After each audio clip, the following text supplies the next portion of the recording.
एक जीजी ने एक प्रश्न किया, बहुत सारे पत्र हैं और बहुत सारों ने अपना अपना मन की बात लिखी है। किसी के यहाँ पर 8 साल में संतान हुई, किसी के यहाँ 12 साल की संतान हुई, किसी की नौकरी लगी, किसी की सर्विस लगी, बहुत कुछ आप लोगों ने लिखा है। ये बाबा की कृपा, बहुत सारी।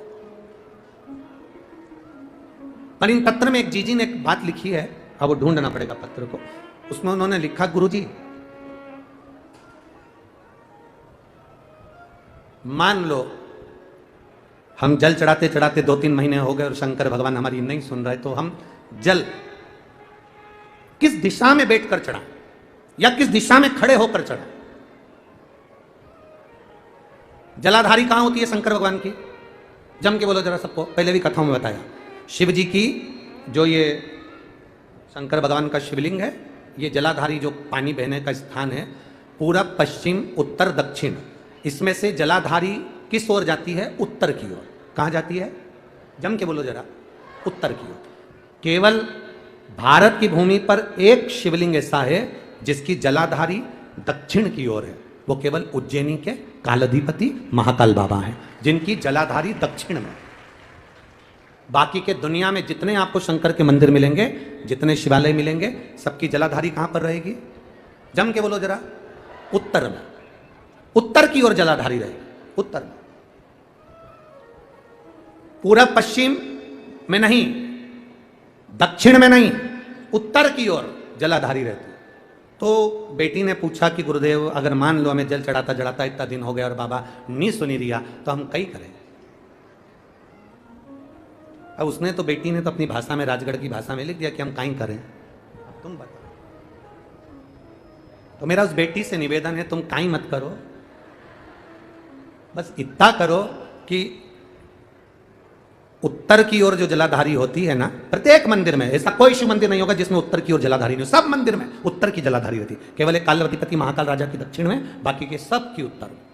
तो अगर बाबा नहीं सुन रहे हैं तो बेलपत्री एक अशोक सुंदरी वाली जगह पर चढ़ाकर, दूसरी बेलपत्री बाबा देवादिदेव महादेव को, ये डंडी का मुख अशोक सुंदरी के यहाँ चढ़ाओ तो उत्तर की ओर, ये जो आप बेलपत्र चढ़ाओगे शिवलिंग के ऊपर, इसकी डंडी का मुख भी उत्तर की ओर। और तुम जब बैठो तो दक्षिण में बैठना। कहां पर बैठना? यहां बैठोगे तो यहां से जो पानी बह रहा है, आप कहां बैठोगे? जैसे ये पानी यहां बह रहा है तो तुम्हें कहां बैठना है? इसके इधर। ना तुम्हें इधर बैठना है, ना तुम्हें उधर बैठना। कहां बैठोगे? दक्षिण में। दक्षिण में बैठोगे तो तुम्हारा मुख कहां हो गया? जम के बोलो, जम के, उत्तर में। तो तुम जब यहां बैठोगे तो ये जो जलाधारी है जहां से पानी बहकर जा रहा है, यहां बैठोगे, और जब आप जल समर्पित करोगे, जल चढ़ाते चढ़ाते एक बार थोड़ा सा आगे बढ़कर जल की धार को अशोक सुंदरी तक लेकर जाना। ये लगभग तुम 2 या 3 महीना कर कर देखो, मेरा बाबा तुम्हारा हाथ जरूर पकड़ेगा, निश्चित है। वो बल उस स्थान से प्राप्त होगा, वो स्थान, क्योंकि प्रत्येक जो जलाधारी होती है वो उत्तर की ओर होती है, प्रत्येक जलाधारी। शंभु शरणे मांगू घड़ी रे, दुख काटो दया करी ने दर्शन। 2 बेलपत्र समर्पित करना है। बेलपत्र की डंडी कहां होना चाहिए? अशोक सुंदरी पर चढ़ाओगे वो वाली, उसकी डंडी कहां हो? उत्तर की ओर। शिवलिंग पर जो बेलपत्र चढ़ाओगे उसकी डंडी कहां हो? उत्तर की ओर। तुम कहां बैठोगे? दक्षिण में। तुम्हारा मुख कहां हो? उत्तर। अर्थात जहां से पानी बहकर जा रहा है, हम इधर बैठे तो जैसे ये जल उधर बहकर जा रहा है तो हम इधर बैठकर बाबा को जल समर्पित करें, और जल चढ़ाते चढ़ाते अपने कलश को थोड़ा सा आगे बढ़ाएं, जिससे अशोक सुंदरी तक वो धार जाए और वापिस शिवलिंग पर चढ़ाकर हमारे पास वो कलश वापिस आए। ये धार का महत्व समझिए।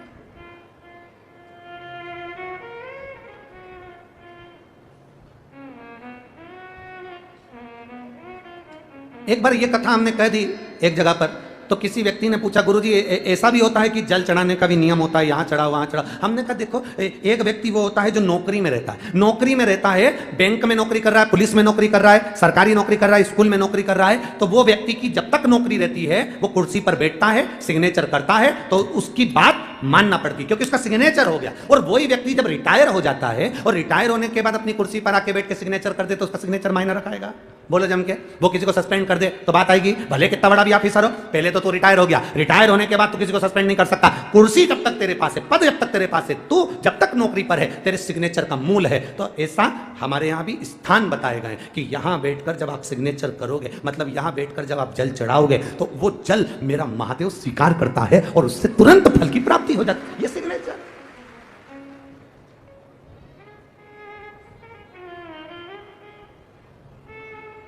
आप उस स्थान की मूलता को जानें।